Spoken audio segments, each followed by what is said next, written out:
agressions sexuelles ne sont pas anodins.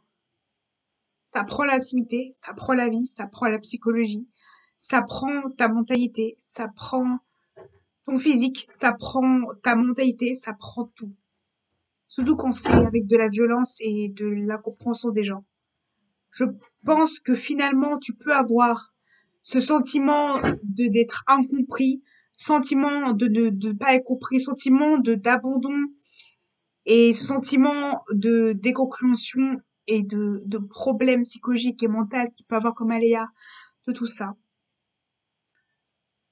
Tout ça peut créer des problèmes mentaux et psychologiques. Et le plus dur, c'est quand tu l'as vécu, que j'ai vécu, peut être dur, peut être pas facile, surtout quand ça a été violent, surtout quand tu as vécu dans un milieu scolaire et que tu restes tout simplement de silence parce que simplement tu as peur. Et je pense que, en guillemets, tu peux avoir peur. Tu peux te sentir mal par ça. Tu te sens coupable de quelque chose que tu n'es pas vraiment coupable. Tu, tu sens finalement l'odeur de sa peau. Tu sens l'odeur de sa peau et tu sens et tu vois les scènes en boucle de ton vécu et tu te dis j'ai peur. Et je pense que ça peut être horrible et on peut se poser 10 000 questions de pourquoi, du comment, du pourquoi, mais quand on l'a pas vécu, on ne peut pas savoir ce qu'on peut ressentir. On ne peut pas mettre à la place des gens, on peut pas se mettre à la place de la scène, on ne peut pas ressentir le sentiment du poids sur le corps de quelqu'un et de sentir cette manière de crier et de se débattre. Je ne pense pas qu'on peut ressentir ça, d'être pris et de ne pas avoir aucune force, d'avoir la force de se prendre. Je ne pense pas qu'on peut se mettre à ma place, ni à la place de ce que les gens ressentent. Je ne pense pas qu'on peut se mettre à la place du ressentiment qu'on peut avoir et du ressenti qu'on peut avoir en ressentant ça. Je ne pense pas qu'on peut décider d'être une victime toute sa vie et de pleurer sur ça. Je ne pense pas que c'est une solution. Et je pense que c'était comme un crapaud et un prince à la fois. Crapaud parce qu'il était violent, crapaud parce qu'il était harceleur, et un prince parce que l'image des autres faisait que tout empêchait et fait que finalement tout trouvait si beau et magnifique. Et c'était ça le schéma. Ces coups que tu as, ces bleus, ces bleus, ces coups, euh, ces odeurs que tu as. Sur des odeurs, tu vois des images, tu vois tout. Tu as comme des jumelles. Et tu as toute ta vie ces marques que tu auras. Mais ne sois pas une victime. Parce que être une victime de ça, se dire que je suis une victime, c'est la pire chose au monde de se dire. Quand tu t'es fait harceler et qu'on prend ton déjeuner ou simplement avoir peur parce que les gens prennent ton déjeuner et te croient pas.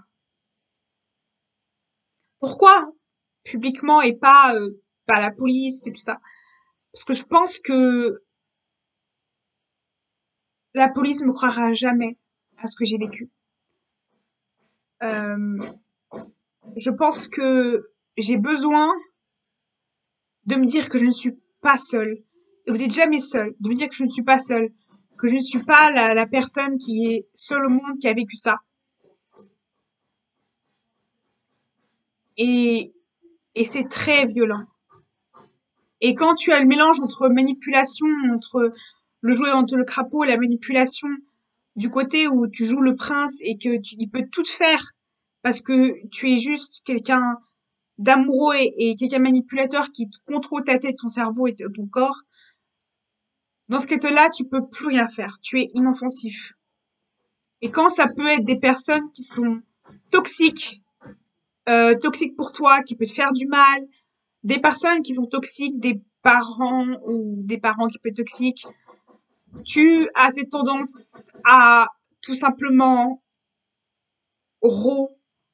croire aux gens. Et tu as du mal à vivre parce que tu veux tout contrôler. Tu as peur de revivre ça. Et je pense que la chose que j'aurais aimé qu'on me dise, c'est n'aie pas peur. Il va jamais revenir vers toi. Ne sois pas une victime, parce que plus tu montres que tu sois forte, plus il aura peur de venir vers toi. Fais ta vie, vis ta vie à fond, oublie ça.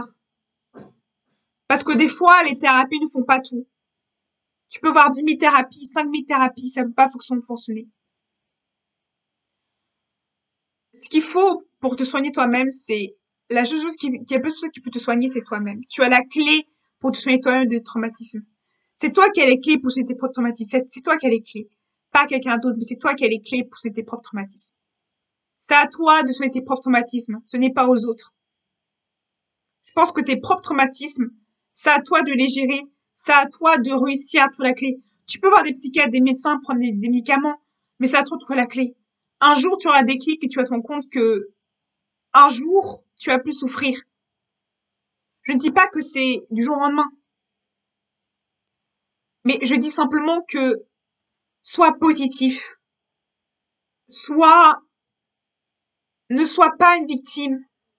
Peut-être un jour tu vas faire des crises parce que tu as vécu des choses, mais ou que tu vas revivre des choses traumatiques. Mais ne sois pas une victime. Ne pleure pas à ton sort en disant j'ai fait ça et m'a fait ça. Tu as le choix de ou porter plainte ou de publier. Mais tu n'as pas le droit. Les gens n'ont pas le droit de juger ce que tu as vécu. Parce que c'est toi qui l'as vécu. C'est pas toi qui as vécu ce que tu as vécu. Même si des parents toxiques, une famille toxique, il y a souvent les parents toxiques, ils ont l'image de prince, mais ils ont l'image de princesse et tu le vis mal. Je sais que c'est pas facile parce que tu reviens toujours, parce que c'est comme un poison. Tu reviens toujours. C'est comme une drogue. Peut-être ça fait mal. Peut-être chaque fois tu es cassé. Mais détache-toi d'eux. Tu n'as pas besoin d'eux pour vivre. Peut-être c'est mieux de partir de tout le monde et de dire que vivre avec des gens qui ne sont pas bons pour toi. Qui ne sont pas bons pour ta mentalité. Qui ne sont pas bons pour qui tu es. Ce qu'il faut, c'est le maximum possible, c'est de penser ce que tu penses. Écouter. Mettre des lobbies. Vive ta vie. Ne vis pas ta vie pour les autres. Parce que je sais que la vie est tellement courte. Et carrément, je dirais que il a perdu. Dis-toi que quand t'as réussi ta vie, il a perdu. La personne qui t'a agressé a perdu. Il a perdu son pari. Le but de son pari, c'est que tu te sens mal. Il a perdu son pari. Parce que finalement, en fait que tu sens bien, il a réussi. Tu as réussi à survivre, à vivre ta vie. Ton agresseur a perdu ton pari. Il a perdu son pari. Il a perdu le pari de te faire du mal. Parce que finalement, il a perdu son pari. Le pari d'un agresseur ou des personnes toxiques, c'est de te faire du mal. Plus tu réussis ta vie, plus ils perdent. Ils ont pas réussi. Et c'est ça. Dis-toi que chaque fois que tu réussis quelque chose, tu gagnes contre lui. Tu réussis à le combattre. Et cette mentalité, ne le perds pas. Parce que le plus important, c'est toi. C'est ce que tu ressens au fond de toi. Ne doute jamais de toi. Ne doute jamais de ce que tu as vécu, sentimentalement de ton vécu. Ne doute jamais de toi. Ne doute jamais ce que tu as ressenti. Peut-être tu as vécu des agressions, mais ne doute jamais de toi. Ne dis jamais que c'est ta faute. C'est la faute de la personne qui t'a agressé. Tu n'as pas cherché ce que tu as vécu. Tu n'as pas cherché ce que tu as fait. Tu n'as pas cherché ce que les gens ont fait de toi. C'est eux leur faute. C'est leur faute à toi. C'est pas ta manière de t'habiller ou ta manière de te comporter ou ton genre, ta sexualité qui fait que finalement c'était ta faute.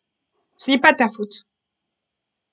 C'est la faute des autres, de ton agresseur qui t'a fait du mal, des gens qui n'ont pas réagi, des gens qui ont réagi, qui t'ont aidé, qui t'ont aidé psychologiquement. C'est les gens qui ont bien. Les gens qui ne te croient pas, ne reste pas avec eux.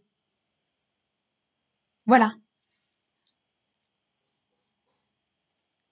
Sous cette vidéo et à bientôt.